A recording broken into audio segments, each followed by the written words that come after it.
नमस्कार मैत्रिणींनो, आज या ठिकाणी आपण चुलीवरचा ठेचा भाकरी पाहणार आहोत। त्यासाठी मी स्वच्छ धुवून मिरच्या घेतलेल्या आहेत। नंतर कोथिंबीर, मिरची घेतलेली आहे आणि मिरची तव्यामध्ये आपल्याला टाकायची आहे आणि तेल टाकून आपल्याला व्यवस्थितपणे परतून घ्यायचे आहे। चुलीवर केलेल्या ठेच्याची चव खूपच छान असते। तुम्ही बघू शकता की चुलीवर जो आपण ठेचा बनवतो का नाही आणि आपण गॅसवर पण ठेचा बनवायचा आणि या दोन्हीतली टेस्ट तुम्हाला छान लागेल का नाही ते तुम्ही बरोबर ओळखाल। आम्ही शेतात गेलो का नाही की असंच काही ना काहीतरी नवनवीन बनवण्याचा प्रयत्न करत असतो। चला तर मंडळी, मग आज म्हणलं बनवूया आपण ठेचा भाकरी। यासाठी तवा गरम करायला ठेवला आणि मिरच्या तडकायला तव्यामध्ये ठेवलेल्या आहेत आणि मिरच्या चटकायला लागल्या की वरतून तेल टाकलेलं आहे आणि व्यवस्थितपणे मिरच्या तव्यामध्ये परतून घेतलेल्या आहेत।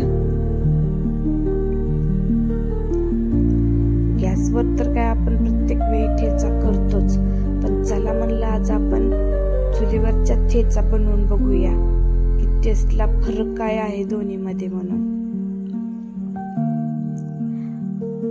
मिरच्या चटचटायला लागल्या की वरनं त्यामध्ये असं बघा लसणाच्या पाकळ्या टाकून घेतल्या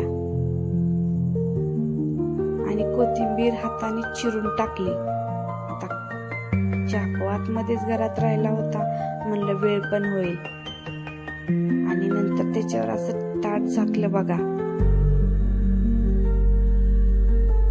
आणि मिरच्या व्यवस्थितपणे तेलात परतेपर्यंत आपल्याला ती ताट तसंच ठेवायचं आहे बघा आणि नंतर तवा खाली उतरायचा आहे।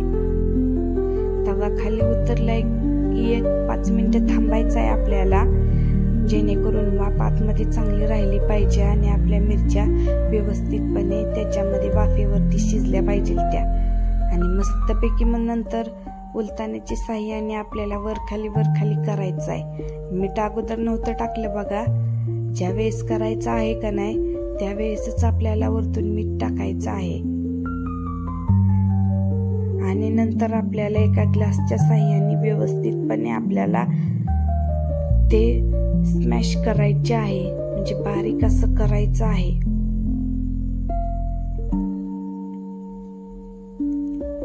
वातावरण रानातलं तसं खूपच छान होतं, थंडगार अशी हवा सुटलेली होती आणि सोबतीला दही, ठेचा, भाकरी, कांदा असा बेत असेल का नाही तर खायची मजा जास्त असते बघा आणि त्याच्यामुळे आपल्याला 2 भाकरी जास्तच जातात।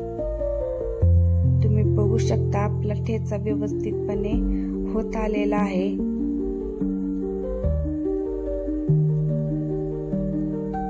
आणि असा रगडून घ्यायचा आहे आपल्याला होईपर्यंत, जोपर्यंत बारीक होत नाही का नाही। पण हा ठेचा काही जास्त बारीक करत बसायचं नाही, थोडासा आबडधोबडच ठेवायचा आहे,